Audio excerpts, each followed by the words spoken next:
আল্লাহর অশেষ সহমতে সব সময় উনি এসছেও প্রতিকূল অবস্থা থেকে আল্লাহ ওনাকে সুস্থ করেছেন। আপনাদের সবার দোয়ায় আমরাও এবার এবং মেডিকেল বোর্ড অত্যন্ত আশাবাদী যে এবারও ওনার যে শারীরিক জটিলতা এটা থেকে আপনাদের দোয়া এবং আল্লাহর অশেষ মেহেরবানিতে ইনশাআল্লাহ দেশনেত্রী বেগম খালেদা জিয়া সুস্থ হবেন।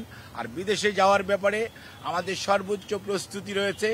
যখনই উনাকে বিদেশ নেওয়ার জন্য মেডিকেল বোর্ড যথোপযুক্তভাবে তৈরি মনে করবেন, শারীরিকভাবে মনে হবে যে ওনাকে সেফলি ট্রান্সফার করা যাবে। কারণ মনে রাখতে হবে 12 থেকে 14 ঘন্টা যখন আপনি এয়ার ফ্লাই করবেন তখন যে হাই অল্টিটিউডে মানুষের শারীরিক যে পরিবর্তন হয় সেটির সাথে খাপ খাওয়ানো একজন অসুস্থ মানুষের পক্ষে সব সময় সম্ভব হয় না। কাজে এই জিনিসটি খেয়াল রেখে আপনারা দয়া করে বিভ্রান্তও হবেন না, দয়া করে কেউ বিভ্রান্তি ছড়ানোর চেষ্টা করবেন না।